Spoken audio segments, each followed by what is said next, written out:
Welcome to NBNR, the authority on unfiltered opinions and authentic player insight for Nebraska athletics. Connect with us on Twitter, Instagram, and at nbnrpodcast.com. We have the saying, no block, no rock. We just really love Otter. He's a junkyard dog. Kenny Bell ran up to me. He's like, you know what you just did? You get mad when you go get in the portal and go to another podcast? You know, usually dumbbells are in pairs. They had 5 dumbbells. Dang on it, Muhammad!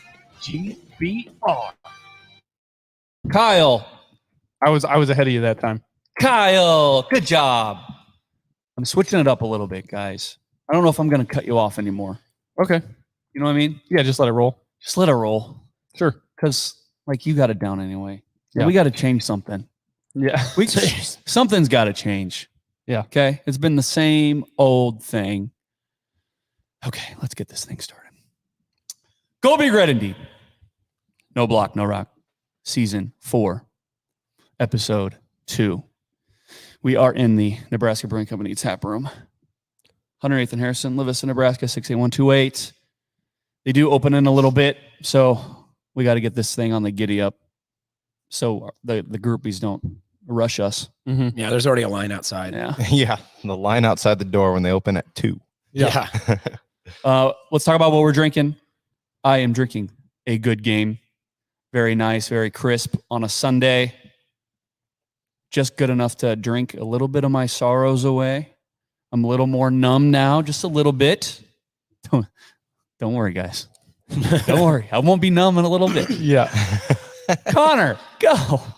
I'm drinking the Pilsner, not just because I love the beer, but it's my comfort food. And I really needed a comfort food right now. Food. Yeah. God, I eat beer. Yeah. Kyle, what do you got? I am rocking with the Taco Vesa. It feels good to be back in that realm. Yeah. It's been a while for you. Yeah, the Taco Vesa, man, it's actually hitting so different right now. Yeah. Like I've been rocking with the Squeeze the Day and, you know, the Good Game and a couple other things. But yeah, Taco Vesa, I needed to come back. I needed to come back to my roots and Come back, Kyle. Come back. yeah, it's gonna be a long episode, I think. Mike, what are you drinking? I have squeezed the day. You know, I was at a wedding last night and it was open bar, everything. Oh, So Boy. dangerous. yeah, so your boy was drinking some mixies and you know, trying to rock that fun and the dad life at the same time. And How'd yeah, that work out for you? It was fine. I left the wedding pretty early, so. Good job. But I made sure to consume as many drinks as I could because I wanted to help the bride and groom, make sure they got their money's worth. So Sure. but yeah, squeeze the day, just nice little. It's the sun's out, it's hotter than hell outside, and figured it'd be a good beer just to enjoy and drink our sorrows as we talk about this game. Well, like we said, come to the tap room, guys. It is open most days except for Monday. Correct. Connor, you'll help me out with this. World class. In every glass. Okay. We went to Minneapolis, didn't we, guys? The first away NBNR trip. Yeah, Yeah. The Pod Fund Yep. paid the way. sure did. We paid for our tickets, our hotel, some parking, Couple other things. couple other things. We had fun, yes. Yeah. We had a good time. The trip was fun. Yes. Parts of it weren't. For those of you who have not been to Minneapolis, the city as a whole kind of sucks. Yeah. But like the environment, like the fans, I think the fans, we had a great time with tailgating with the fans and interacting with them. They were awesome. That's why I've been back. That was the 3rd time I was there. They're great. But the city of Minneapolis is rough. Now, before you get too deep, It's gritty. you have to understand, like we were in downtown. Like that's how downtown just is, like anywhere you most go. most major yes, cities, I yeah. totally get that. Like, it yeah, we was saw just some- rough. We saw some things. Yeah. You know, People partaking in local delicacies.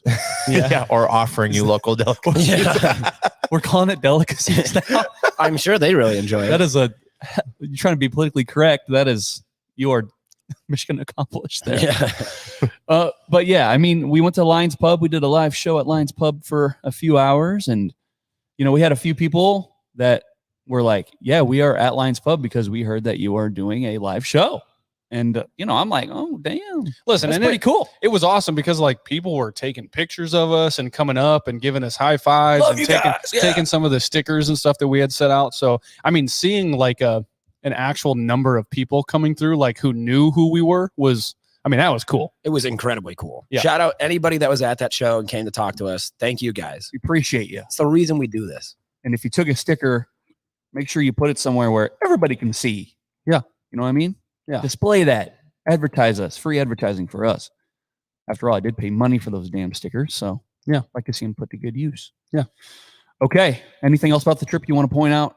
I slept without a blanket. I also threw up once. Yeah. I'm just getting it out the way before you guys freaking chime in with your horse crap. What's funny is I didn't realize you were sleeping without a blanket until like we were getting ready to leave Minneapolis. I had no idea that you were just over there on the couch. Like I said, I'm tough. Yeah, I'm tough. I am mentally tough. That was the like I said to Jared, I'm like, dude, do you want us to call for like an extra blanket? And he's like, no, I'm tough. And I'm Hashtag like, oh, okay.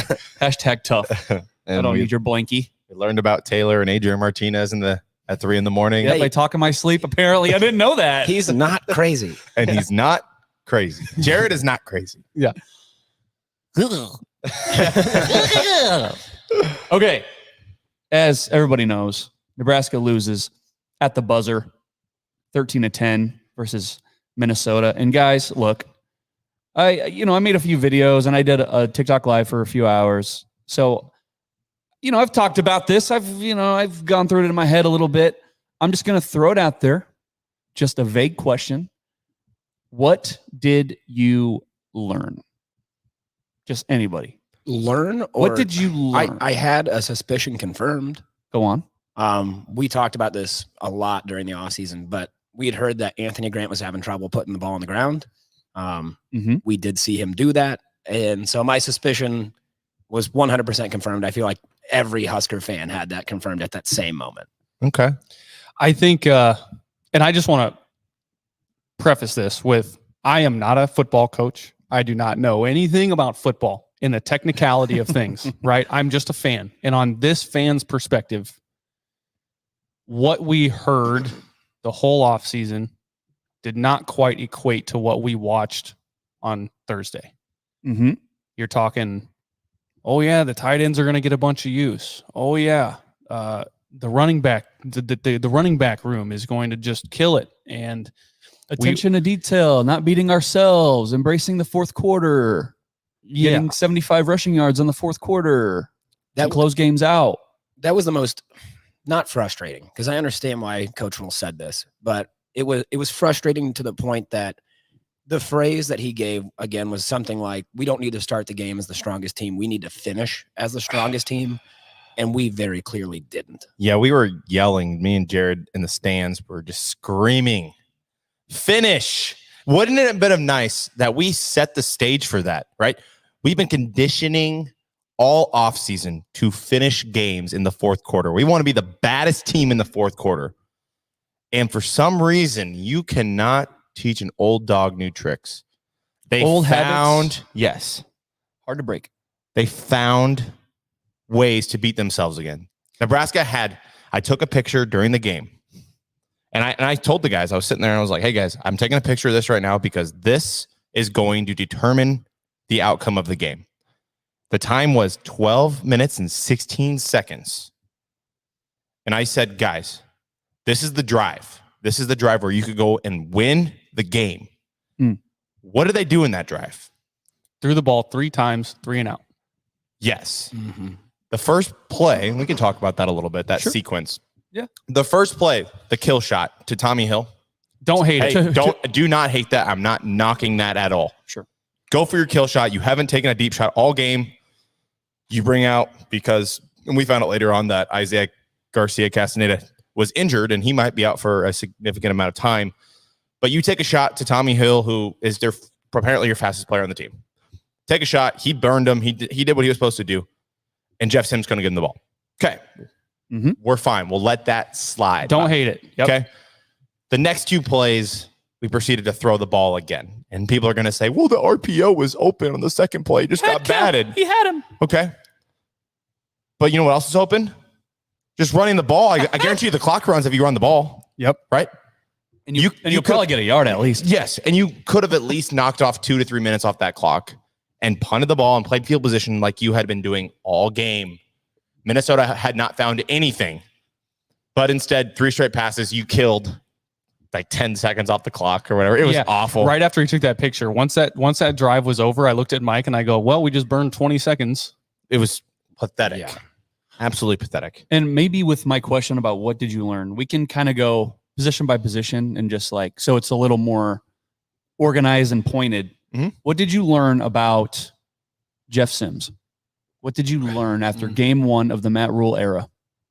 He can't read a defense to save his life. He stared down every receiver, never looked off, never did any of that. I'm sure you guys saw this too, but Jeff Sims beat 2 teams that day. He beat Minnesota with his legs, and he beat Nebraska with his arm.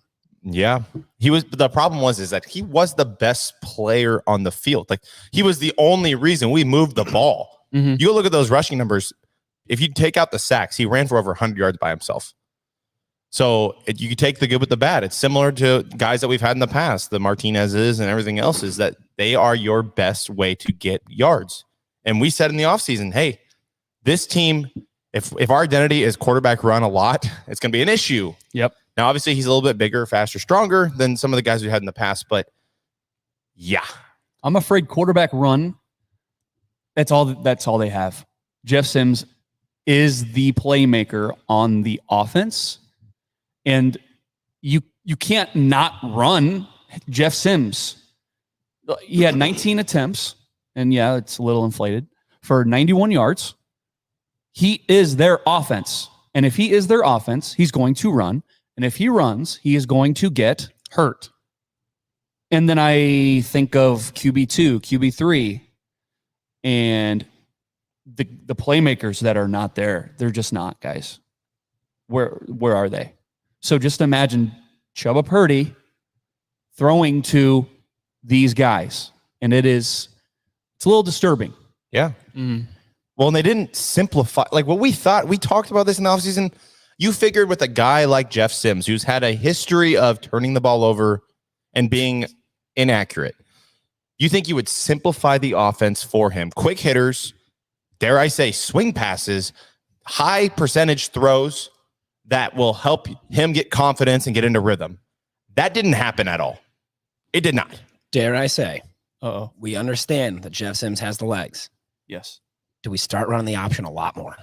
I don't know. Yeah, I mean, Read, yes, not actual traditional option, but maybe zone read stuff. Yeah, that has to be your identity. You need an identity, and you need to find one quick. That's gotta be it. That has to be it. If we're not going to get it done consistently in the air, like we got to move to the ground. What scares me is like, yeah, Jeff Sims has this history, and we talked ourselves into change of scenery, new coaches. He's going to have better players around him. At Georgia Tech, he didn't have good players around him, so he had to do everything. And some of his interceptions are misleading because they dropped them. He has worse players here, probably, than he did at Georgia Tech. And look, you need Jeff Sims to be perfect. If Jeff Sims isn't perfect, you're screwed. Yeah. And Jeff Sims, just like most quarterbacks, are not perfect, but especially him. And like these 3 interceptions that he threw, it's not like, oh, he had a bad game or Minnesota just schemed really, really well. No, what you saw is Jeff Sims. That is who he is. And so if he throws a lot, he's going to turn the ball over. He's just going to. Yeah. So run him more. I think when it comes to the quarterback talk, I mean, we talked about it briefly when we were trying to go to bed at midnight after the game in Minneapolis. But if I'm Matt Rule, I'm talking about risk management. If we knew Jeff Sims coming into Nebraska was leading the FBS in interceptions, maybe we just kind of limit that possibility. It's risk management, right? Yes. Yeah. And so if you feel like leading up to the game, we were pretty confident in our running back room and in our running game.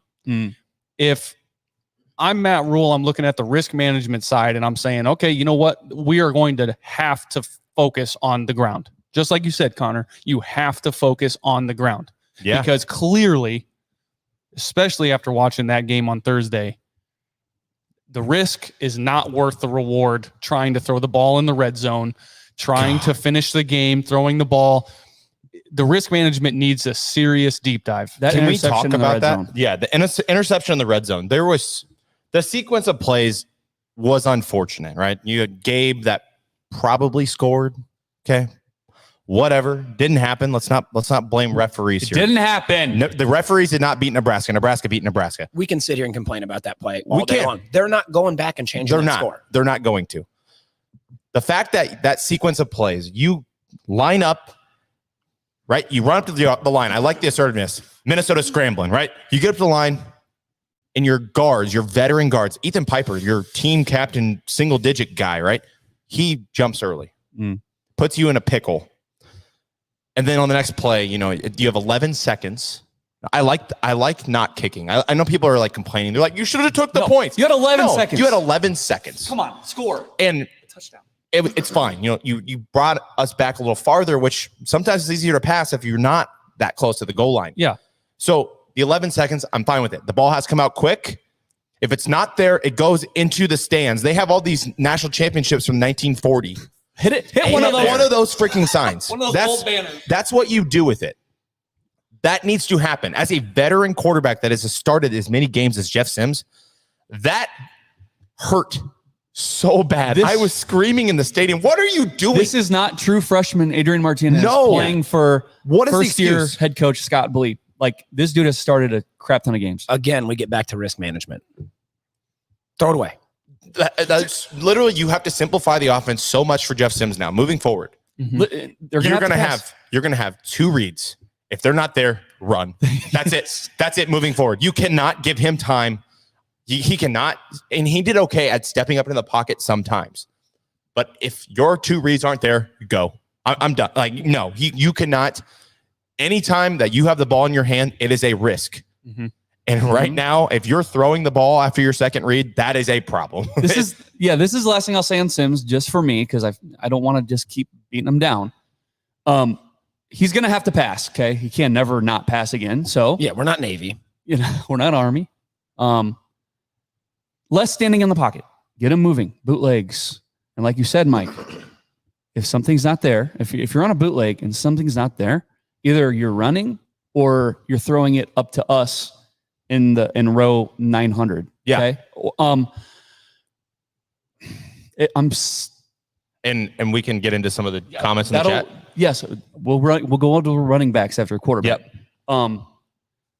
But here's what I'm afraid of. I'm afraid that Matt Rule has hitched his wagon to Jeff Sims, turnover machine, and the last thing that this program needs is a turnover machine that literally has the ball in his hands every single play. I'm scared. I am very worried. Anything else on Jeff Sims, quarterbacks? No. And the last thing that I'll say is one thing that I don't think I'll accept come the end of the year is if you're talking about Anthony Grant not playing because of turnover issues, you get through 4 games and we've got 12 interceptions. What do you do? I think you got to be able to be accountable for any position on that field. And I'm not saying that the other options are better, because they are not. But if somebody can execute and hit their first or second read and run, because all 3 of our quarterbacks are athletic, so they can all run. If that is our identity on an offense, is quarterback run, we're fine. It's just going to be, well, Scary. you better run a lot, and you better, because anytime that you're in 3rd and long, you can't run every time. So that's tough. I think we don't need to beat on Jeff. You got to remember too, guys, 1 game. First, it's an away game. On the road. First game of the year. I wouldn't say it was a hostile environment, but it's still not. You're not playing in front of your own crowd. It's a conference road game. Yes, it's tough. All you that know? crap. And can we please stop scheduling conference road games to start the season? I mean, I'm done with it. I don't think it's up to us. I'm done with it. Why are there other Big Ten schools that can go out and go lose to an FCS school? Why can't we just go lose to an FCS school? I would rather do that than go lose to a conference game to start the season. Yeah. I'm just saying, like Purdue, they went out and they just lost to Fresno State yesterday. Yeah. I would rather do that. Yeah, but guess what? All the other Big Ten teams, you wouldn't believe it if I told you, they went out and they handled business against nobody. Why does Iowa get to go play freaking Utah State? Why do we have to go on a Thursday night and go play these teams? I'm done with it. We've done it. We've done our share now. I think moving forward for the next 10 freaking years, we should not have to do that again. We should be able to play Bethune-Cookman, get our tune-up game, get our backup some playing time, Moving forward, that's what has to happen. And I understand TV money and all that stuff, but it needs to happen. And with, I don't want to talk about schedule because just play the team that you're scheduled. And I get it, but it's just you're going to have to play that team regardless. I hear you. Why can't we play them in October? Why do we have to play them the first game of the season? I think someone argue that if you play, God, we're getting on the tangent. If we play Minnesota in October, some people would say, well, now they're going to be a fine-tuned machine rather than in game one where they're still trying to figure things out. So would we. Oh, so would we, but we often lose. Yes. Want to get into running backs? Running backs. Yes. We do have a comment in here from Russ. He said, where was the fullback or running back for the fact? Yes. Okay. Let's get into that a little bit. Anthony Grant. 9 attempts. Gabe Ervin, 7 attempts. Your RB1, by the way. So Jeff Sims had more carries on paper than those two combined. It was curious. The whole 5 minutes left put Anthony Grant in the game, especially when you consider Matt Rule himself even said, Gabe Ervin, clear cut number 1. Gabe Ervin, our 4th quarter battering ram. Anthony Grant, you fumble, you can't play for us. I'm not saying never play Anthony Grant. I'm not saying that. I think he has worth on this team. But going just based off what Matt Rule has said himself, this is not me. Yeah. The head coach that gets paid millions said what he said, and yet publicly. And then called him out. Called him and literally did the opposite. So here's what I'll say about this is if you're one of those fans that's just like waving this off, I think you're insane. And this is probably red flag number 1 for me. It's just confusing. It doesn't make sense putting him in that position. You said, Matt Rule, you said, not me, not this dumbass fan, you that gets paid millions to figure this crap out. You said it, and you completely contradicted yourself. And just imagine if Scott Bleep made that personnel decision, what would we be saying? We would be losing our minds. Insane. Sorry, go. I think in regards to that comment about the fullback, like the fullbacks need to do a better job of blocking. Like if you're going to be using an offense with the fullback, you better be using the fullback, and the fullback better be doing their job. There was multiple times where our fullback would hit the gap that we're supposed to run through, and he would be put on his ass by the linebackers. Bro, he got rocked. He got rocked a lot. Yeah. So that has to happen. Like the fullback needs to play better, and the running backs getting into the Gabe thing. Gabe Ervin was averaging 7.9 yards a carry. He's supposed to be your fourth quarter battering ram. And you go to Anthony Grant, and the comment, I don't love it. He says, well, Anthony runs that play really well. And I think you're telling me that your running back 1 can't run that play? Because I know that for a fact he's going to hold on to the damn ball. It's just wild to me. You're in kill the clock mode. The most crucial part of the game. You have a lead, and you give it to a guy that you publicly said could not hold on to the ball. And what does he do? Yeah. He doesn't hold on to the ball. Yeah. This is what drives me insane is like some people are going to say, well, Anthony Grant runs to the edge better than Gabe Ervin. To which I would say, don't make that call then with 5 minutes left. Run a different play. The Minnesota guy, he made a good play. What's Anthony Grant supposed to do?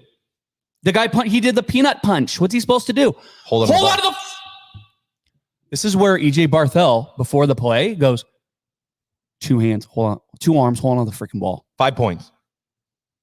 And look, Matt Rule, he's CEO. We wanted him to be CEO. Game time decisions, making sound decisions.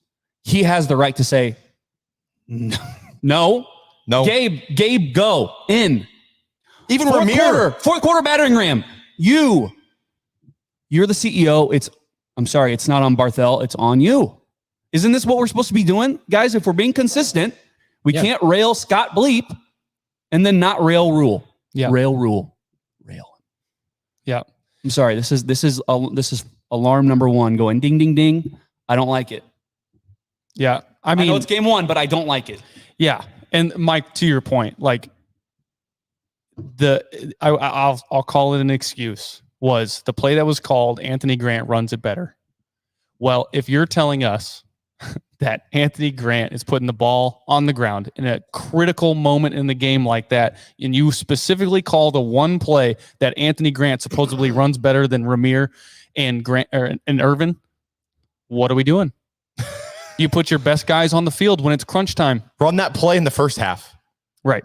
Run that play in the first half. You're telling me there's no plays that Gabe Irvin runs better than Anthony Grant? Because he's running back one, right? I watched Irvin run to the outside, and he got 20 yards. Yeah. Earlier in the game, he broke a tackle right at the line, and then he took off for 20 yards. Yes. I'm not going to buy that. I'm not going to buy that Irvin can't run that play. I'm just not going to buy it. Somebody said Anthony Grant needs to carry the ball during call and practice, just like the 1993 movie, The Programs. The Program. Have you ever seen that movie? That movie is wild. You need to watch that. Seriously. Yeah. And then Ron said coach isn't holding true to his words. It's one game, but yes. But the offseason was Kool-Aid season. It is finally time. And Nebraska beat themselves. Connor, what do you got? Sadness, most. You look sad. I'm just disappointed with the play calling. It was one thing that I thought we were all really excited for with Matt Rule was we get rid of this. Again, we talked about it with Scott Bleep that there were a lot of head scratchers, a lot of head scratching play calling and personnel. I think we were all excited to kind of move past that. And in game one, here we are already talking about a big one. Mm-hmm. Dude, adult in the room, competent head coach. That's all we asked for. And it's just like, we just saw the same thing again. Yeah. And it's game one. I get it, but it's the same. It's the same thing. Yeah. And it's different. And I mean, we can talk about, you can't teach old dogs new tricks and stuff, but like the coaching staff did not help them. They did not help them. If you want to play percentages, right? I feel like this staff is very into like high risk, a risk versus reward type stuff. That's kind of what they're saying in the off season. You say percentages and you say there's a 35% chance that this guy will fumble versus this guy, and you put him in the game, it's going to give you go to percentages. Before that play, Nebraska had a 94% chance of winning the football game. Oh God, don't tell me. Literally, even if you don't fumble the ball and you have to punt it away to Minnesota and make them go 80 yards, which we know they were not doing. They were not doing all game. But instead, you fumble the ball, give them the ball in our territory, and they go make a play. Well, and what's most frustrating, we've said multiple times already, you can't teach an old dog new tricks. The problem is the last dog already got put down. We got a new one. Yeah. And it's the same behavior. Yeah. So is it us? Are we bad at raising dogs? So this is just going to be a shout out. We've had him on the show before, so I feel all right saying his name. Now, Damon Benning had brought up the point that Gabe Irvin seems to be the guy that is a rhythm back, right? You got to get him, as he said, lathered up. So that's like consistent carries and not the hockey style substitution. To which I would say that sounds awesome because get him in rhythm. Because Matt Rule said Gabe Irvin, clear cut number one. Okay, so in my mind, I'm thinking consistent carries, right? Not being taken out. He was out a lot. Every other play. This is what the identity is supposed to be, right? Is consistent running back, run game, and getting into a rhythm. Isn't that what we kind of wanted anyway? You literally just have to look at the box score. Just look at the box score. 9 look to at the 7. touches. Yeah. Your RB3 got more touches than your 1 and 2 combined. I'm stupid.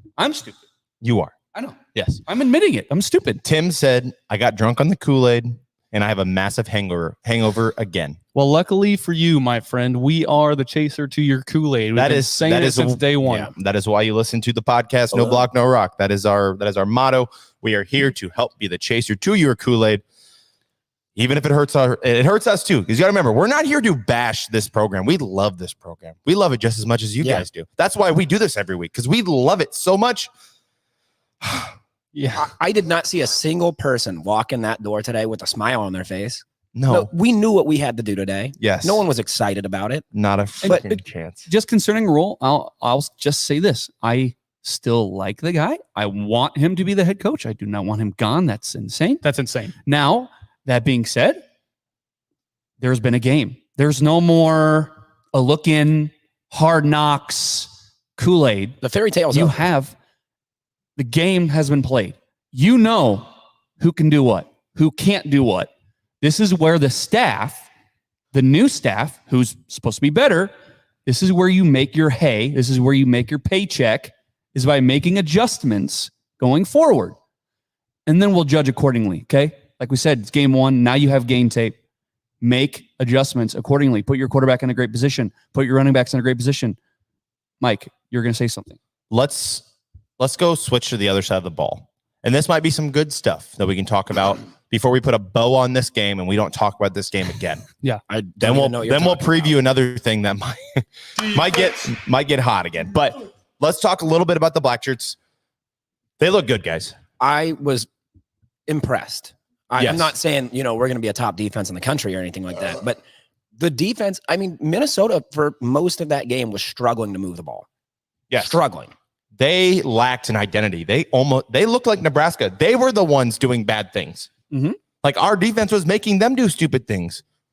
They're the one that got the roughing the punter thing, right? Yeah. Like Minnesota looked like Nebraska 99% of that game until it mattered. Yep. And the defense, they were, everything they said, they're good as advertised. Now, Fleck, like if you were to ask the normal analysts, they would say Fleck's offenses are 70-30 run.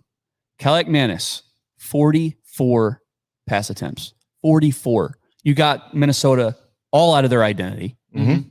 What were we worried about with the 3-3-5? What was everybody worried about? The run. Stopping the run. Yep. You can't say they didn't stop it until that very, very, very, very last play.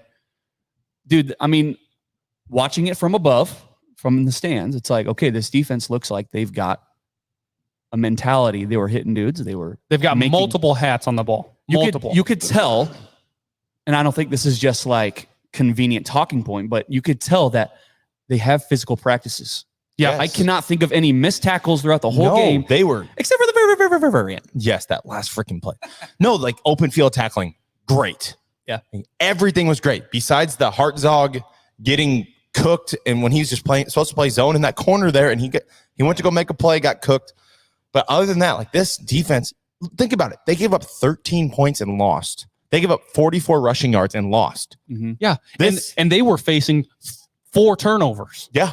Their And lost offense by 3 points. their offense put them in such terrible spots all game, and they rose to the occasion every time until the end without Ty Robinson. right. Right? Ty gets knocked out without Nick Henrik. He's gone. Some people might say the defensive line played better without Ty. They did.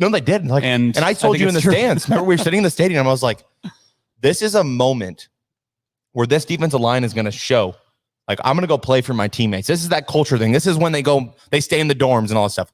This moment right here is that scenario. Yeah. One of your teammates just got kicked out of the game for some bullshit stuff. Yeah. And Right. the polar bear, the dude stepped up. He looked a good. tipped pass, and he had that crucial sack. Like, Yeah.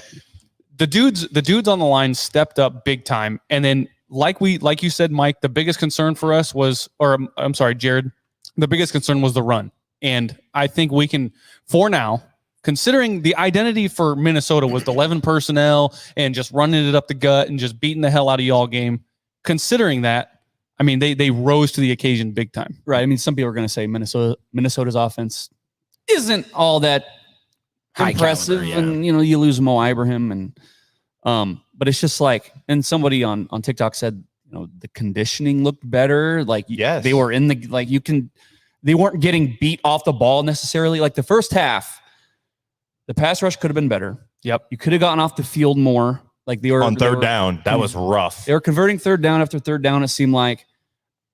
But what's encouraging is that improved over the game. Mhm. Like it didn't stay that way. It got better because our defensive coordinator, Tony White, was probably making adjustments. Yep.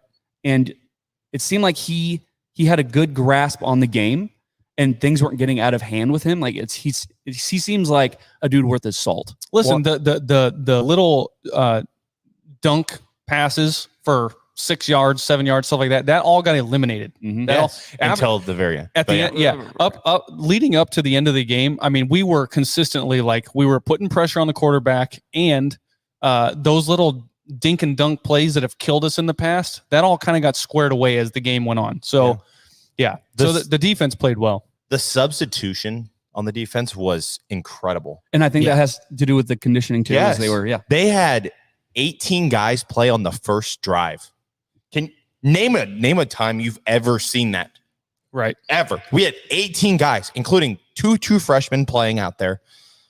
They both those true freshmen played really good. Played well. And and I'm not going to blame refs, Yes, but you are. when the tackles have to take an extra step for true freshmen, that's a good sign for your defense moving forward. When Minnesota's tackles are getting an extra yard off the ball before the ball snapped, because that end is faster than them, that's a good sign for Nebraska. Sure. I wish we could have got one of those calls, especially the one at the end, but We did get one. It would have been nice. We got one. Would have been nice. did but they got one false start? No, I don't think so. They had a false start in the fourth quarter. I know they had a false start on that last drive, which put them in a not advantageous spot. Oh, yeah, and they didn't take the runoff. Yeah, I remember the that. runoff. They did take the runoff, actually, so they could save that timeout. Yeah, Yep, which was smart. very smart. Omar Brown, that play that he made.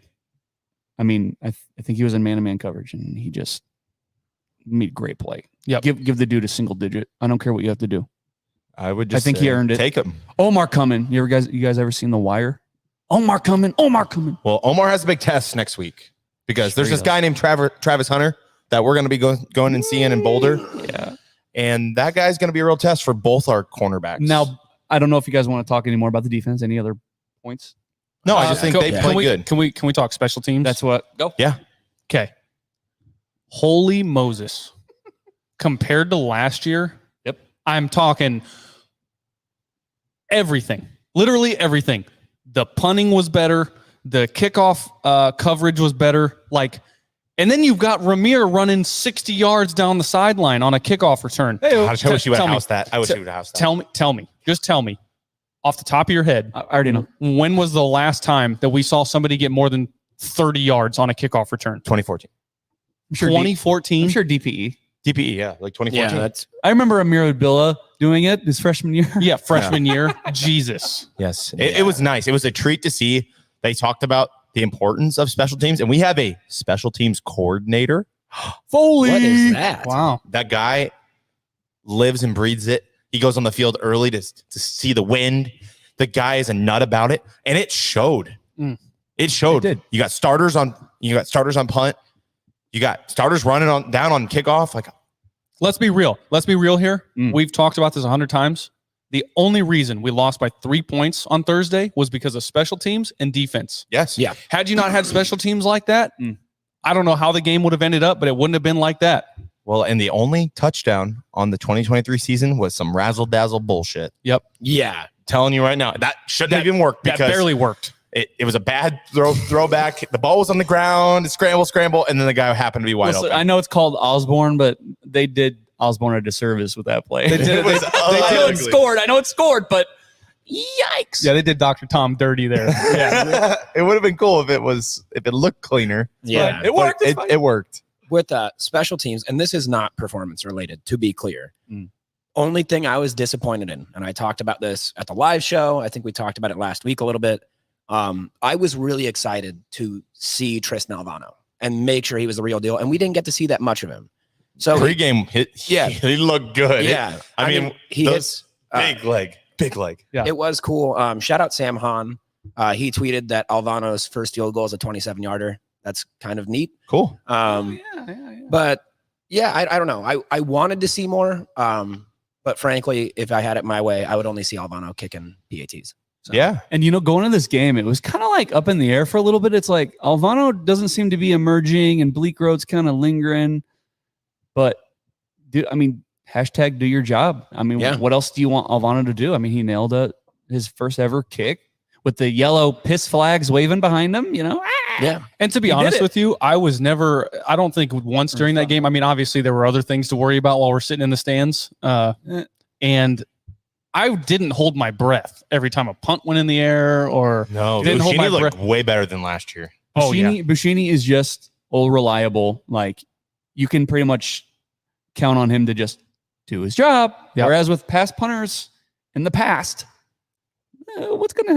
Is the ball gonna go behind? Listen, folks. Wait, where is it? Listen, folks. We've had negative punts. Okay, so we've seen some shit. He's no Caleb Lightborn. Yeah, It's not as Bushini's not as fun. Yeah, and I'm fine. interesting. I'm fine with that. I know. All reliable fits here. We got to get rid of fun. Just last thing on special teams, I envision that that side of the ball, along with the defense, of course, they're going to carry this team, and their back is going to hurt. And I just hope Alvano ice that leg, my friend, because I feel like you're going to be on the field a lot. Yeah, and I have faith in you, and it's because I have to have faith in you because that offense is putrid. Yeah, that's a good word. Putrid, pathetic. Now I know some people were asking about like wide receivers and stuff. Wide receivers.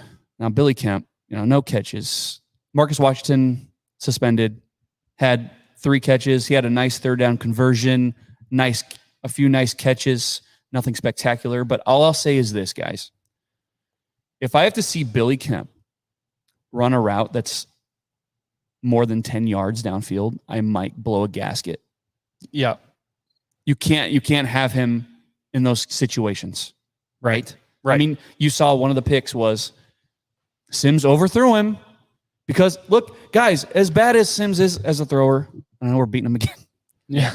Billy Kemp is also 5'2", and it's not very hard to overshoot a guy like that. So if he has to run a route that's longer than 10 yards, I'm going to go, WTF are we doing? Right. Didn't you have game 1 to look at? So, when Tommy Hill and Heinrich Harburg are your threats, fudge. Yeah. We should go back to remember what we said? There is not a scenario where you can't get your true freshman. And what was it, Jalen Lloyd? Jalen Lloyd. He got in the game. He had that little jet sweep for 9 yards. Yeah. You're telling me you can't do a little bit more of that? Oh, if these guys are not going to take the top off the defense, you need to go find some of those true freshmen that can. The storyline was Malachi Coleman. He's traveling with the team. If there's not a deep threat that you have right now outside of doing this crazy ass Dr. Tom Wazoo play, just send Malachi. The guy is huge. He's a true freshman, sure. Yeah. But we talked about it on the way home. Wide receiver is likely, and running back is likely the one position on the field where a true freshman can go out and play and make big plays. Yes. Mm-hmm. We're not asking you to put true freshman offensive linemen out there. We've seen how that goes. We're just saying if Malachi Coleman runs a 4.3 or whatever crazy number that he runs, let him cook. He's huge. Go deep. 50-50. Yeah. Throw it up there. Throw it deep. Hey, Travis Hunter, go guard a guy that's 5-6 inches taller than you. Well, right. All right. Hold on. I don't know about that. Yeah. Be careful what you wish for. No, I just think that those guys, and I really hope moving forward, those guys, especially if IGC is out for a long period of time with this wrist injury, you've got to find ways. This is your job. And you got this big brain, whiz kid as the wide receivers coach. So figure out how to get your guys ready to go. Give them 5 plays, 8 plays, whatever it is. You know what? We haven't talked about this position group yet for good reason. If you can't find ways to get your wide receivers open, your tight end has to be the security blanket, right? Especially with a guy like Sims. Quick game, quick routes. Fidoni. Hi, Thomas. Hi. Good to see ya. Now make a play. Porkature. You got to get targeted, though. He had a nice one-hand grab, and he was wide open in the end zone on that goal line play. Nice to see ya. Go bail our dude out, please. He needs you. But so they're not getting targets, though. I didn't watch tight end play all game, but they weren't getting targets either. And that's where Coach sat. Look at your tight ends every once in a while. They might be open. Again, man, like we had a guy ask a question about the fullback, and we had a guy ask a question about the tight ends, and it's like, yeah, we heard about him all offseason. Yeah. And we got one target. And that was to Borkature. And is Janirin Bonner at what? He's gone. Milk carton. I thought he was going to be like, I know it's just me kind of talking. I thought he was going to be like a dude kind of. Wide back. He's wide back this year. He plays so wide. He's on the sideline. Way wide. He was Way sit- wide. He was sitting next to us. Yes, way wide. He's the new wide back this year. We do have a question in the chat. Do you all feel like there was some of personnel changes and play calls so coach can see where our team stands? Well, I'm sure. I'm sure there were some plays that it's like, let's see what our dudes can do or whatever. But it's also, we lost. So That's I don't know. I don't think the play calls that were done for that reason are what cost us the game. Right. Well, No. and I mean, like my thought to that question is, I mean, once you realize that you're in a position to win the game, you're likely to win the game, the experimentation is over. Yes. We're okay. Like we know we've been with these guys all off season. We've been working with them, and so we don't need to experiment. Just put our best guys on the field and do what we do. Going to Nicholas's question, some of the play calls or personnel decisions, like where do you draw the line between like, I want to win the damn game and do what I know our players can do and play to their strengths? Like, where do you draw that line in the game?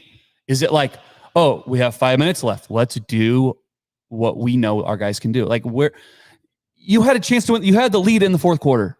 For most of the fourth quarter. Yeah. 94% chance to win. Like, where do you draw that line between, oh, let's experiment?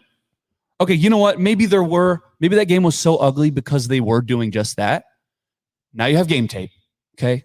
Yep. Now you have game tape. Now there's no freaking excuses anymore. Nope. No more experimenting. We just wanted to see if Jess Sims could make a throw like that, even though you have all that past to look at it. Georgia 5,000 Tech. reps. I mean, whatever. You're up 21. Go ahead and experiment. Right. Sure. Go ahead and experiment. Sure. Do it on second. In a game that close, maybe not. Hell, you're down 21. Maybe Go ahead. experiment. Yeah. Figure it out. Figure it out. This is your chance to figure it out. And that would be the luxury of playing at Bethune-Cookman. You can do a little experimenting, but you're not playing Bethune-Cookman. You're playing a conference road game. That so wins 9 games a year. just, if you have to be conservative, then be conservative. Yep. Like, no excuse. Refs, they were experimenting. They wanted to see. Just, you had the lead in the fourth quarter. Win. Just close it out. Okay. Yeah. Hey, can we take a quick break? Fill up our beers. Yeah, we can take a quick little break and we'll top off our beers. And make sure you guys drop comments and questions in the chat. I can stick around if you guys want to. I want to talk about the offensive line. Yes, we can talk about the O-line when we get back, and then we'll preview a little Colorado and get out of here. It's really quick. So yeah. All right. We will be back. Make sure you drop your comments, questions in the chat. Stay here. Jared and I will stick around to answer whatever you got. What do you got on TikTok? Anthony said, can we all agree something needs to be done about Turner Corcoran? Anthony, that's a great comment. Yeah. One thing that we talked about before we came on air. Sorry. What? Oh, did he turn you off? Okay. Yep, he's back. Nope. Yeah, I'm in. Yeah, okay. I'm in. So one thing we talked about before we got on air was if Teddy Prohaska is back, Turner Corcoran got a 0 rated grade on Pro Football Focus. Was that what it was? It was a 0. 0 for pass pro. Pass pro, yeah. That's unacceptable at any level. Any level, literally. Like you could go back to like high school and that would be bad. You know, it's funny you say that because I'm pretty sure I heard that exact same thing last year. And I don't know if it was with 69 or if it was with like 54, but 54 looked okay. I'm just saying for like the 0 grade, it's like, I'm pretty sure I've heard that with the Nebraska line before. Yeah. And so I think what needs to be done is if Teddy is 100% healthy, do not rush him back. Get real. If he's 100% healthy, I think you move him out to left tackle to see what he's got, because true freshman Teddy looked good for being a true freshman and he played good football. I think Teddy would go back to the left. I think you would rotate in like a Turner into left guard, or rotate your guards in general. Turner just kind of rotates in and out. So he's not put in those positions. Or on third down, you just always have Teddy. Like it's just, dude, I don't even know, like, even just tip your hand. Like, yeah, on passing downs, yeah, Turner, you're not on the field anymore. 3-man rush. You know, 3-man, yeah. Yeah. I would say, this is just putting it very nicely, I think having a traffic cone out there would be more effective. Just a traffic cone. Like just sitting there. I know it's harsh, but I don't know. The offensive line, when you were watching the game, I don't think it wasn't as obviously trash fire as it has been. But there was like, I mean, with that Gabe Ervin run, right? If you watch that play again, a dude misses block, and the dude should have made a tackle, and it should have been like a 6-yard loss, but it wasn't Because Gabe made a play. RB1, and it's, but that's what we've been told. But I don't think the O-line for the most part was like, whoa, these guys suck. Yeah, They were serviceable at best, I would say. And I don't know, like we talked about this in the stadium as well. It's like, go finish a game. That's where I want to see the offensive line take over. And I want to get into it a little bit more when we talk about Colorado, but it's like, if you have this veteran offensive line, because they are, everybody on that offensive line is a veteran. Mm-hmm. They've all played together. They have chemistry. You know, you had one guy that had to sit out all last year because he's on steroids. You think he'd be really strong, right? No, like you need to go make a play.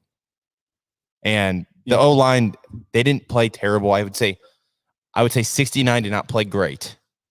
But 54, we've shit on that guy a lot. We have. And there's no doubt. He definitely went and made a play. Offensive line, guys, we were just saying it wasn't like a total trash fire. You know, there were certain guys that if you had a traffic cone out there, it would have been better than having them. But Yeah. I don't think it was like, oh my God, just like a total disaster like it has been. The start of the game was rough. Yeah. Very rough. But I mean, look, they settled in. Yeah, they settled in. I will say, we were just talking about Jalen Doss and his little like swing. Lloyd. Oh, Jalen Lloyd. Yeah. We were just talking about his like little swing handoff thing. Yeah, jet sweep. And 54 did miss a big block. I mean, he was housing that. Yeah. Had that block been picked up, he was back to the like ghost blocking where the guy was already being blocked and he just kind of ran over there and he's like, oh, I think I'm in the wrong spot here. Yeah. And it ended up going for 9 yards, but it would have been housed. So, I mean, that's like little stuff that if you're playing a Bethune-Cookman, you work that stuff out, right? Mm-hmm. You go to the room and you meet with the offensive lineman and you're like, hey man, what the hell are you doing? You're supposed to be blocking this guy. And you still probably won the game. And it's kind of like, yeah, we're going to get that stuff straightened out. But instead of housing that, you got it for 9 yards and you lost the game. For me, I mean, my standards were low to begin with. So like, I wasn't expecting a whole lot out of them anyway. So I wouldn't say it was like good, but I'm just like, they were there. We improved year over year. Yeah. I guess. Anthony had a follow-up and he said, but there should never be an excuse to let up a sack when the D is only rushing 3. 1,000%, Anthony. You know, yes. and yes. and I would have to like kind of rewind. It was a spin move. He spun. He put him on the spin cycle, and I remember seeing a similar highlight last year where he on school. Yeah. So yes, I recall the play, and it's just that can't happen. That can't happen to your 4th-year guy. Like, it just can't happen. Like, yeah, and that's not all on Turner though. On that particular play, the guard has to. If they're only rushing 3, the guard is supposed to help on the inside. So we're not going to say it's totally on Turner, but his pass grade was a 0. Like, traffic cone. So it's the same as all of us sitting at this table. That was our grade for the game too. So we got a 0. So did he. And like when you combine the fact that my expectations were low and they're going up a conference opponent, it's like, okay, I guess I'll take it. It could have been a lot worse. Yes. What's crazy is, did you know that's not his first 0.0? He had one last year. Yeah, that's what we were saying before when you guys were gone. We're like, yeah, he did have one of those last year too. Yeah. So you want to read this one? Yeah. God dang it, McCain. Yeah. Dude, I hope there's no typos in there. We'll find out. Last year, Minnesota's defense finished in the top 5. I didn't know that. Or the top 5 in the nation. We did talk about that last year. Yep. Okay. Wow. They do have a lot of returning production as well. On the other hand, TCU's defense finished 91st, and they lost their top 2 players on the team and were still able to put up 4 or 5 sacks. With this in mind, I have 2 questions. Do you think our offense will do any better against Colorado with the defense that is inferior to Minnesota by a large margin? So do you have faith that the offense will do work against a not great Colorado defense? The run game will. Do we just roll this into I think we segment? just kind of work our way into Colorado. So now. Perfect segue, McCain. Perfect segue. Thank you, McCain. What I noticed, and I'm paraphrasing a little. I think these numbers are correct. I got them on my phone, but I believe TCU had 255 rushing yards, averaging 7.4 per carry. They showed us they can't stop a run. They showed us that. So the rushing will be a big factor. Or at least it really should be. I don't want to throw at Travis Hunter.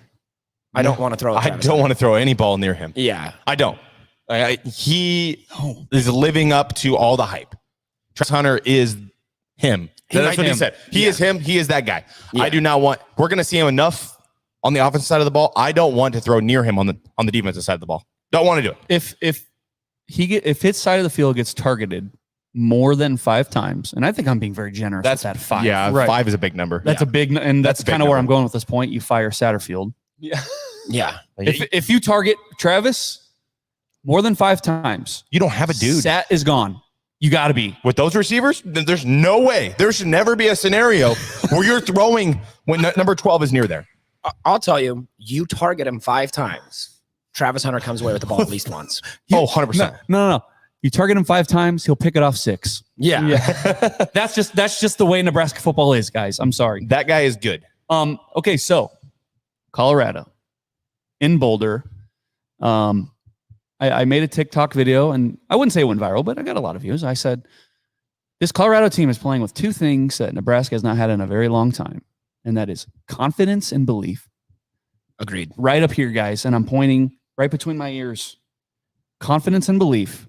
And yeah, they have athletes and speed and all that stuff, but I'm talking about the mental side of the game. They got swag. Nebraska does not have swag. Farthest thing from it. Sorry. And maybe that's underselling the coach rule effect that he'll have on the team, but there's zero swag on this team or confidence. And again, we talk about, Colorado just beat TCU. I don't want to shock anybody. That's a number 17 team. There are arguments to be made whether they deserve that 17 at this point in the season, but that's neither here nor there. They just took down a ranked opponent. You think they don't have more confidence and more swag coming into this Nebraska game after what they just watched us do? Yeah. Dude, I know it's 10 a.m. over there. Dude, that actually probably helps. Listen, it does. Be honest. It does, but let's get where people are acting like it's going to be a sleepy stop. No. Dude, can you imagine if we had a 10 a.m. game at Memorial Stadium? What would people do? They'd wake up at 4 or 5. Mike, you wake up at 4 or 5 when it's a night game. I do that. Yes. Because I have a problem. But I'm saying these people they're going to wake up early. They're going to drink their mimosas. They're going to drink their orange beers and man-mosas. They're going to get lathered up. Unlike Gabe Ervin. They're going to get lathered up and they're going to be ready. They're going to be loud. They're going to be rambunctious. They're going to be in your face. Piss bombs will be loaded. Piss bombs, shit bombs. Sorry, Facebook. Dude, don't act like this is going to be a sleepy environment.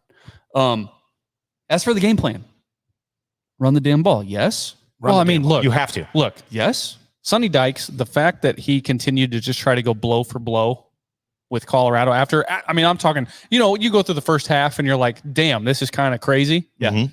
But the fact that you didn't try, Minnesota is known for time of possession. Yeah.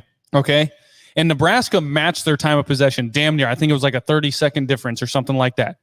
You have to limit the amount of times that Travis Hunter is going to be catching the ball and Sanders is going to be throwing the ball. Yep. You have to keep that offense off the field. So what does that mean? You have to run the ball non-stop. If you're looking at what TCU did to them, what did you say? 7 point something yards per carry? 7.4. Yes. You have got to capitalize on that. How many times did we've talked about it over and over again. Scott Frost going up against one of the worst run game defenses in the country. Who was that? That was Rutgers? No, who was that? I know who you're talking about. No, it's Minnesota. It was Minnesota The COVID year. They were down 7 starters and had one of the worst rush defenses in the country. And we proceeded to throw the ball 40 times. Yeah, you cannot. If you're looking, happen. TCU just ran 7 point something yards on these guys. and you don't run the ball the whole game, man, I'm telling you, there will be hell to pay. I will say a perfect example. Mike and I talked about the game a little bit before this episode. I watched Wyoming, Texas Tech last night. If anybody caught that game, if you look at the possession time in that game, that's why Wyoming won. Their average snap time was 6 seconds left on the play clock compared to Wyoming's 21. Yes. They controlled the clock and they made it possible for their offense to get things done by doing that. You guys, I'm going to be the negative guy. I already know what's going to happen. I'm going to be watching on the television, on the telly, and I'm going to say, why aren't you running more? I'm going to be pissed off. I can see it. This is just me being a cynical guy. I'm going to yell at my TV probably at least 3 times. Why didn't you run there? Well, why are you trying to be cute? And listen, Colorado probably got ran on so bad because Sonny Dykes was trying to go blow for blow in the passing game. Yeah. Because Colorado's like, we don't have to load the box because it's gonna be a street fight. Like, we're just gonna be out airing the ball out the whole game. So I mean, maybe they didn't just load the box. Maybe that's why their running defense is so bad right now.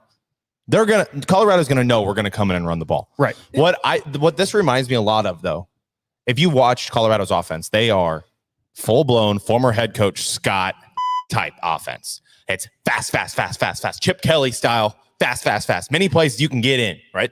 Mm-hmm. Someone has got to do what everybody else in the Big Ten did to that guy. Just control the clock. Snap the ball with 2 seconds, 1 second, every single play. I'm going to yell at my TV. You're going to, because Why did you snap it with 9 seconds? Why? No, it needs to be. You need to shorten the game, and like you said, Kyle, reduce the number of times that Shadir gets to throw it to number 12, because number 12 is going to be faster than your DBs. 100%. Yeah, that's a big point. Like you said, Colorado is really, really trying to set that pace and set it very high. Yes.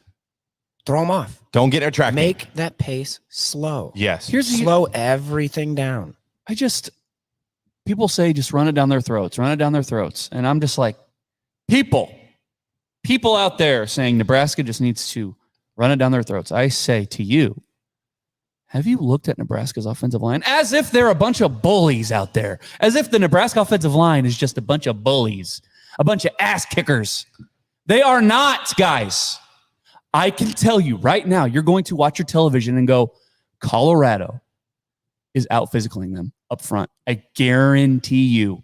Again, that's me being cynical, but I've watched Nebraska football play, and I see it. I see it in my head. I see the Colorado defensive line getting penetration and stopping the run. I can see it in my head. Kyle Ross said, I can see it. Colorado beat TCU, but not by much. I really hope the Huskers can beat Colorado. I think Neon Deion is pretty cocky. Go Big Red. And you guys doing this show, how are you all doing today? Kyle, I love that you asked how we're doing, but Kyle, they were 20-point dogs on the road. 21-point dogs. If Nebraska pulls that win off, Kyle, if they pull that win off, what are we saying about Nebraska? We're saying greatest win in program history, Rule is the real deal, etc. Give Colorado credit. I don't care how many starters they lost. I don't care.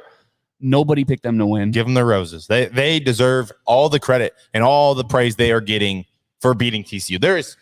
They won one game last year, and what he did on yesterday, was impressive, incredible. And I am very worried about what's going to happen to us on Saturday. Here's the thing: that comment from Kyle, right? Yeah, says that Neon Deion seems cocky. Here's the thing: he is. But what did he do? He deserves every right to be cocky. He's earned the right.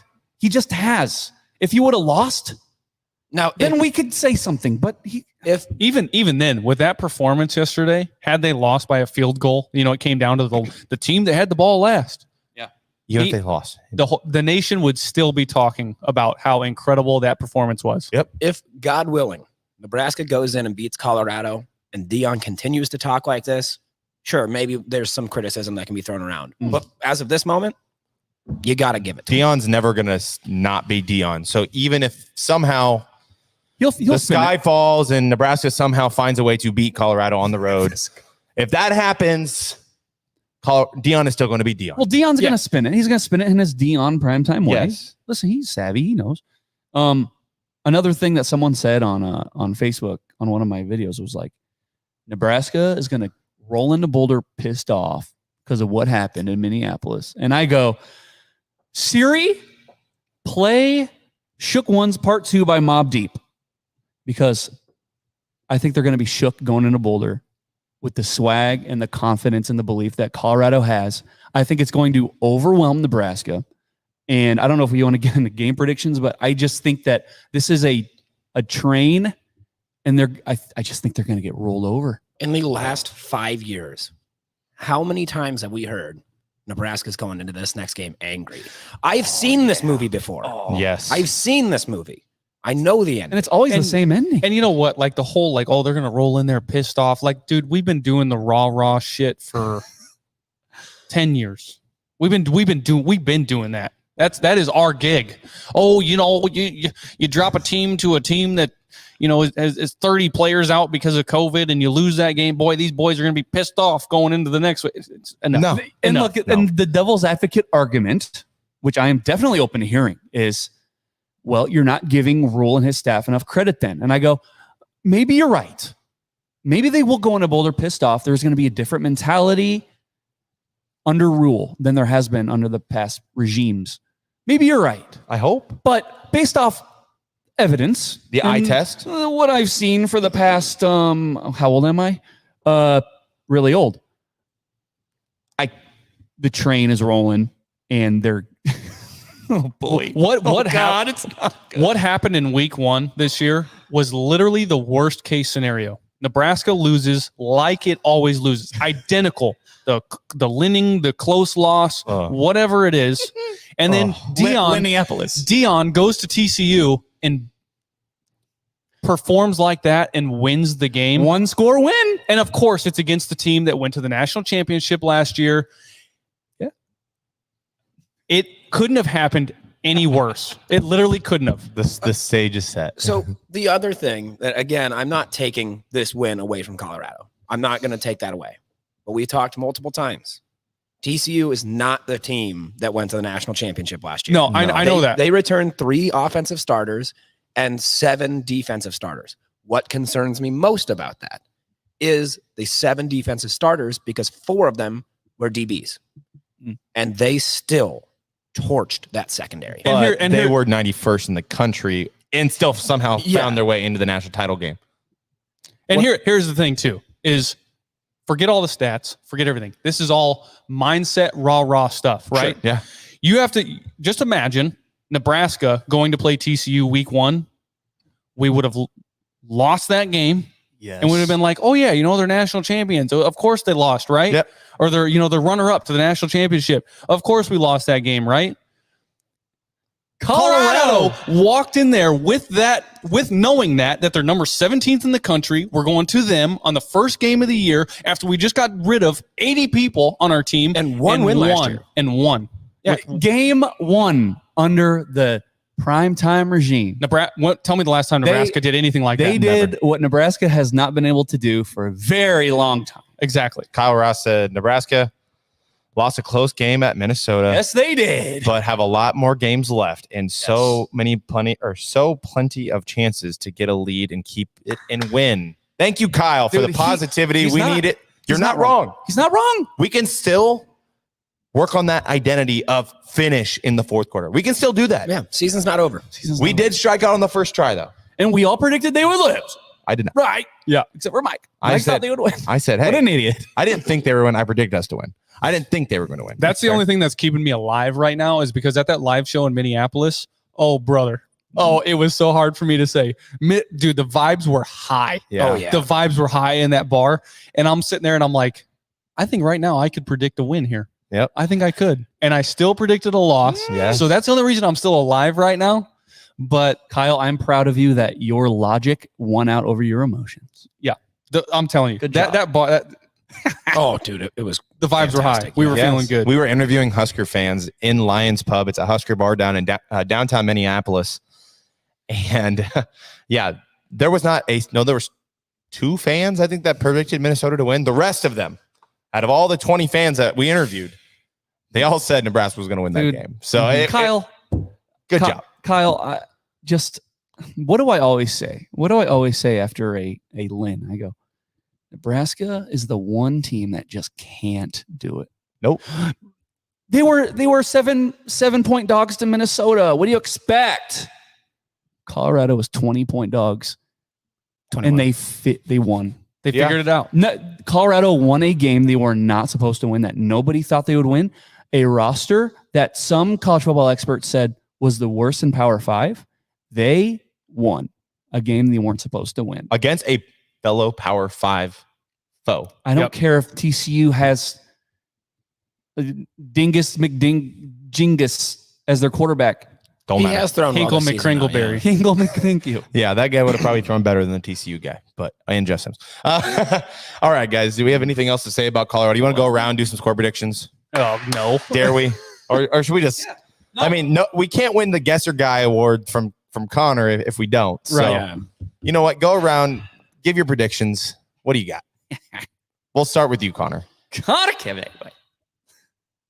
I think, and I know what I've been saying about Colorado.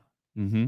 I think, if we manage the clock properly and we get any part of coverage on Travis Hunter, I'm going to say 27-24 Nebraska. You said that Nebraska is going to win 27-24. Is he Yes. crapping his pants? What's he doing over there? Is he in pain? Next? Kyle. You want to go next? Kyle, what's your score prediction? Just so you're on record. 27-24 Nebraska was for Connor. He says we are going to win that game. All right, King. Look, 2 weeks ago, I said the game was not even going to be close against Colorado. Isn't that crazy? I'm going to say, I'm just going to say it. It's going to be 28-17 Colorado. Okay. Mike Delaware. Let's put it on the record, right? Come on, buddy. Yeah, I don't think Nebraska's going to get it done. I think it's going to be another hostile environment. I think the prime effect will be in full effect. And I just think it'll be close, though. I do think that this team will go in and control the clock. They will look at the film from the last game, and they'll look at what TCU did wrong.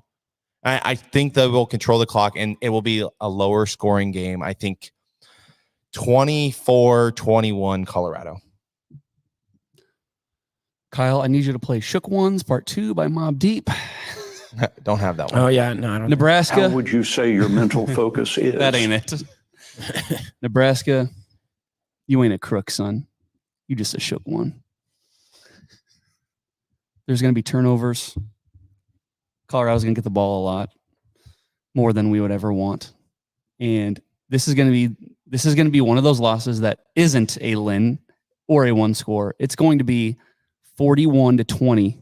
Oh, Colorado. Lord. It's going to be a neon Deion show with the sunglasses, and he's probably going to be wheeling around because he doesn't need to stand. He's going to be wheeling around on the sidelines going, fuck the Cornhusker. Yeah. Y'all doubted me. I got receipts, son. 41-20. It's going to be a demolishing. Wow. I just don't believe in this team. Okay. I know I'm being very negative.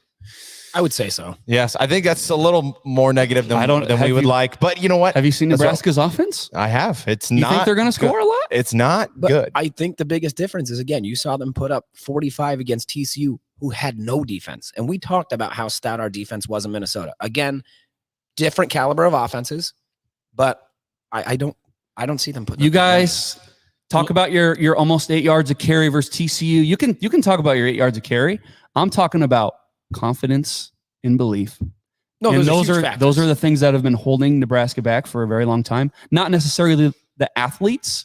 I think they've had athletes, maybe not quite a mere Sioux level, but good enough to win, to go to a bowl.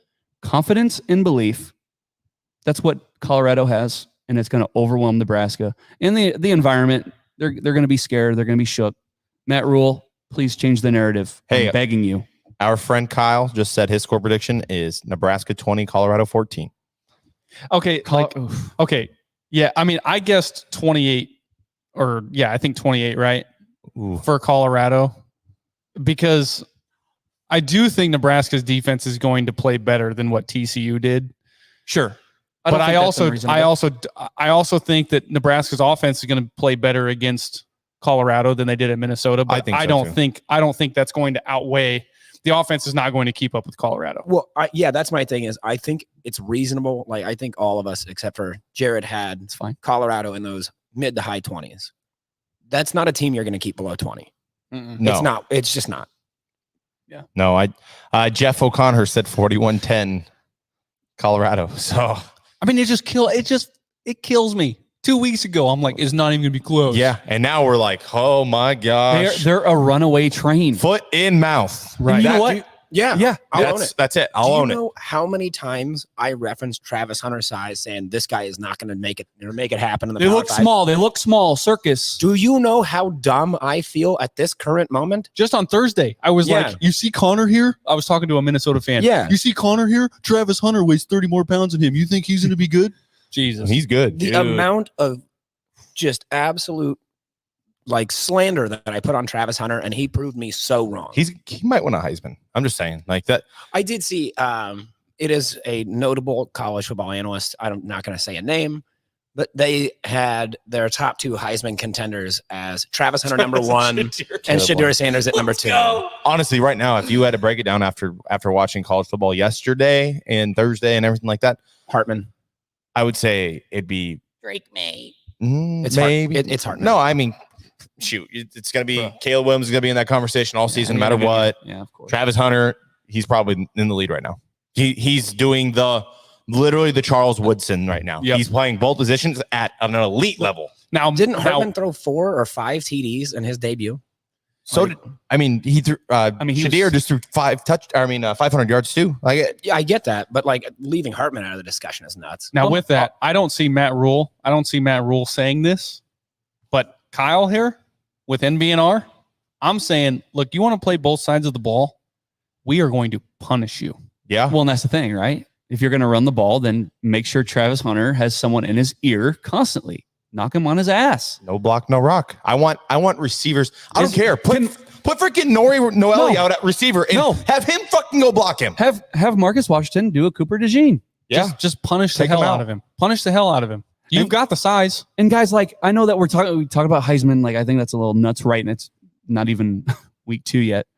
But I think just seeing what Travis Hunter did, I think he will continue a strong performance against Nebraska. Now, going forward after Nebraska, I don't know. He might suck balls. Well, it's the Pac-12. But I'm saying it's the Pac-12. No, he's going to shine all year in the Pac-12. That's why I said it's a no-brainer. But my point about Travis Hunter is he's going to make a badass play against Nebraska. He's going to do the gritty in everybody's face, and we're going to be watching on our televisions with our arms crossed and shaking our heads like, what do you do? Yeah. What do you do? That's just what Nebraska does. You know. Yeah, I mean, look, Trey Palmer was the man for Nebraska. Trey Palmer was the man until hey, you want to talk about swag? Until Illinois and Purdue punched him in the face all game long. Yep. So, look, that's up to Tony White. You have to punish that kid. Yes. If he's going to play 120 snaps, he has to be punished. Yep, you're going to have to, like I said, go line up Nori Noelle at wide receiver and let him just go run at him. Let him just all game. Let him pummel him all game. Yeah, I don't know. You're gonna have to find creative ways to hit that guy on both sides of the ball. Yep. One more comment before we wrap up, guys. Jeff O'Connor says they will force Nebraska to pass early, turnovers, and then it snowballs. I've watched this movie a few times. We said that sitting in the stands. We've seen this movie 1,000 times. Well, like you said, what's his name? Is Jeff it O'Connor. Jeff, I just said, like, I don't know, 5 minutes ago, I said, we're going to be watching our televisions going, why didn't they run? Why didn't they run? Why are they snapping in 9 seconds? And look, Colorado's probably going to pack the box with 14 guys, but that's probably what you're going to have to do. Travis Hunter accounts for 3 of those, by the way. Shoot. If you're doing the math. Oof. It's insane. I'm sticking with my score. I don't care what y'all say. Good. 41-20. 41-20. Just a beat down. Just a beat down. And I'm not even going to come up here the day after or whatever and say, told you so. I'm going to go, disappointment is an understatement. Just what an embarrassment. This is supposed to be different. Let's hope it's different. Yes, let's hope it's different. Yes, God. let's hope. All right, guys. We're going to sign off. No, let's tell everybody, go follow us. That's what. Okay. I thought you were about to sign off. But before I do. Oh, before. Okay. At NBNR Podcast on TikTok, Twitter, Facebook, YouTube, Instagram. Please subscribe to YouTube. Please. Trying to post more things on there. Spotify, we are there. We are on Apple Podcasts. Give us a 5-star review. We need it. Helps with the algorithm and stuff. We appreciate your support. Those people that went to Minneapolis, came to our show, took some stickers. We love you. We love you lots. Hopefully we didn't stray you away after this episode. Yeah. Or at least me. All right, guys. What do you say? Yep. I'm one of your hosts, Jared Hall. Mike Delaware. Kyle Byers. And Connor Cavalack. As always, beat Colorado and GBR. Go Big Red. Go Big